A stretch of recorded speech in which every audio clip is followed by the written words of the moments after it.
What's up, guys? This is Andre, or Chokenator, and this is take two because my first recording was interrupted by a phone call. So I put my phone on Do Not Disturb, so if I get a phone call right now, it will not stop the video. Anyway, I do want to talk about something specific.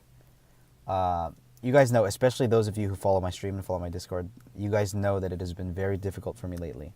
I'm experiencing some very difficult trials, and just to be real with you guys, I know that I'm not chronically depressed, but I am pretty depressed right now. Maybe situationally sad and experiencing symptoms of depression, like high anxiety, low energy, loss of sleep, loss of appetite. I'm actually right now at the lowest weight I've been in like 5 years. Not because I've been exercising and focusing on my diet, but because my appetite has gotten lower. So that's just the reality of what I'm going through right now. A lot of physiological effects because of the more emotional, the more internal trials that I'm going through. And I can't really get into what all that is right now, but I can tell you one good thing is that I started counseling. Praise God. I started counseling for the first time, having a professional to talk to on Monday, 2 days ago. And it was really awesome. So they are a set of Catholic counselors, and specifically, like, they're licensed for very specific problems, which are some of the problems that I'm going through. And I do want to let you guys know that I have been praying as much as I can. And I know some of you aren't Catholic, but you guys know I am. And I know maybe some of you don't share the same beliefs as me, but you do know that I'm a person that loves love, and I love joy and peace. And I'm a person that, I try to think that I have a good heart, and I want to bring those things to other people. And it's hard for me to bring those things to other people if I don't have them fully in my own life. And I want to bring myself to a greater sense of peace so that I can love others more, to feel loved, and to have joy in my life. And a lot of things that have happened to me lately are pretty tough, and they've kind of reduced those things. They've kind of hurt those things, and have started causing me to feel things like despair, hopelessness, loneliness, all things that can lead a person down a rabbit hole that no one wants to go through. And a lot of us have. For some reason, I don't want to say I attract certain people, but I have a tendency to make friends with people who share a lot of these struggles, people who struggle with things like depression. And maybe that's not because it's how we are, but maybe because a lot more people go through it than we realize. A lot of people have sort of either they hide it. I don't know if anyone out there is truly happy. I would like to think that there are some people out there who truly are.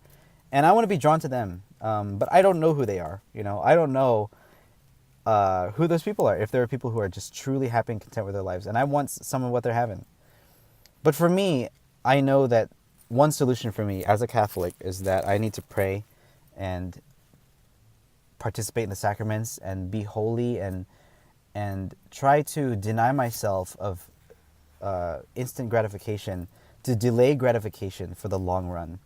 Because I know if I give my will to the Lord's will, and what the Lord's will is, specifically, for those of you who don't know, is a life of joy, love, and peace. Perhaps not always in this life, but maybe in the next. And I'm just searching. I'm searching for answers within the practice of my faith. Also, the practicality of life. It's not like I'm abandoning my goals. I still want to have a good marriage. I want to have a good career, a great career, and I'm working toward those things. Those are my duties. Those are my worldly duties that I spend time and effort and all my energy working toward every day. Those are my goals, and that's the direction my worldly life is going in. But my internal and my spiritual life, which is so closely linked to the more worldly life, is the thing that carries the motivation, the heart and the mind. They carry the action. And those are the things I want to get in line. Those are the things I want to get it together pretty much. And it's been tough. The world throws at you trials that push you down. It's like a battle. It's like you're fighting a battle. And it's tough. It's really tough.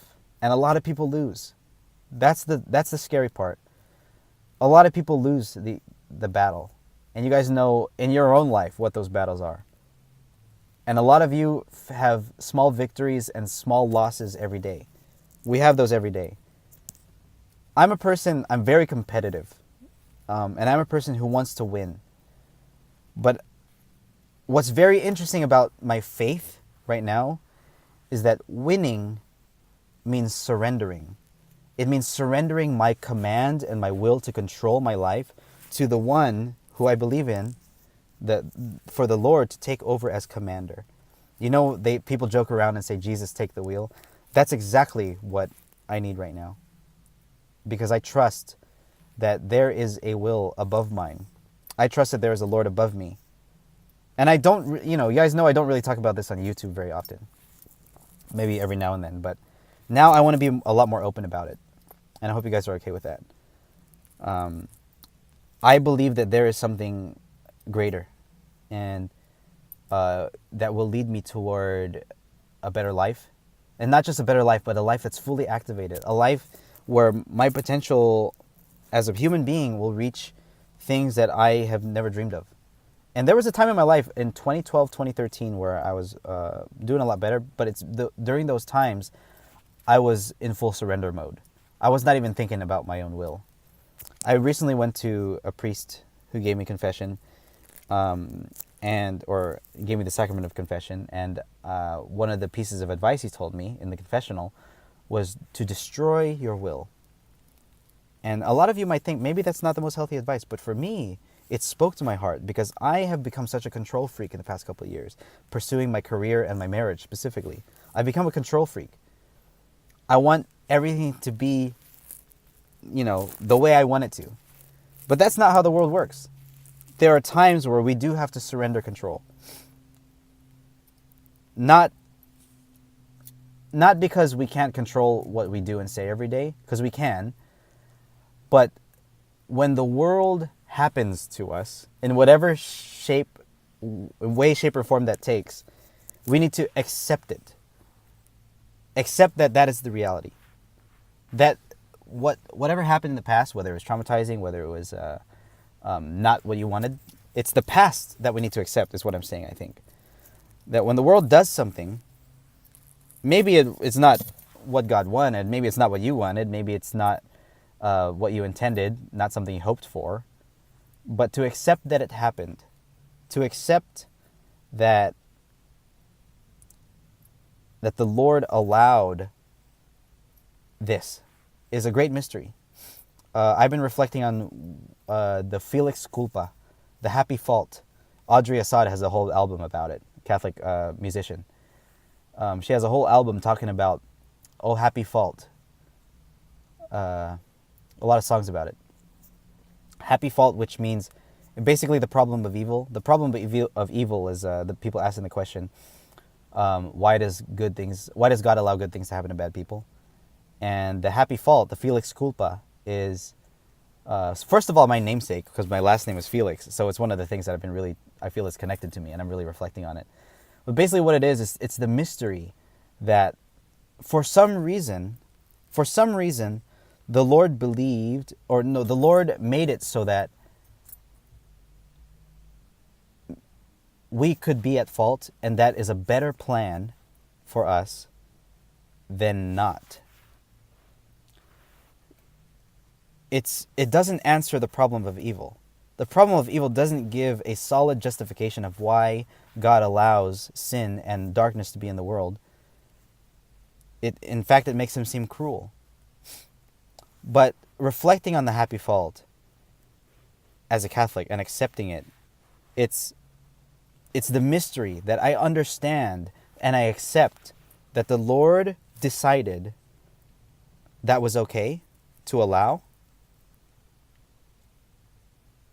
that love can still spring forth from darkness, that fruit can still be born from you, from us. that even in spite of everything, we can choose to trust the Lord and His plan. Now, that's pretty much what I've been thinking about these days. And I, right now, am trying to go back to stop being lukewarm, which is also in the Bible, to be either hot or cold. When you drink water, you want it to be hot or cold. And you don't want it to be lukewarm. Otherwise, it's not as good. Jesus said He'll spit it out, And I don't want to be lukewarm anymore. I have become lukewarm in my faith for a few years. And now I feel that I'm in a position where it's the only choice, the only good choice now, is to, I think, become hot water. I don't think I'll become cold water. I think I want to become hot water to set my soul ablaze for the Lord again. And it's something I'm excited to do. I think for me it's a glimmer of hope in spite of my trials. And it's something I'm really motivated to do, and something I believe will bring me great joy and peace and love. So I ask you to pray for me if you pray. I know not all of you are Catholic who are listening to this. But if you pray, please pray for me. Keep me in your thoughts. And I'll pray for you. If you have any prayer requests, just let me know. You guys know how to reach me. Thank you guys. I love you all. God bless you all. Peace out.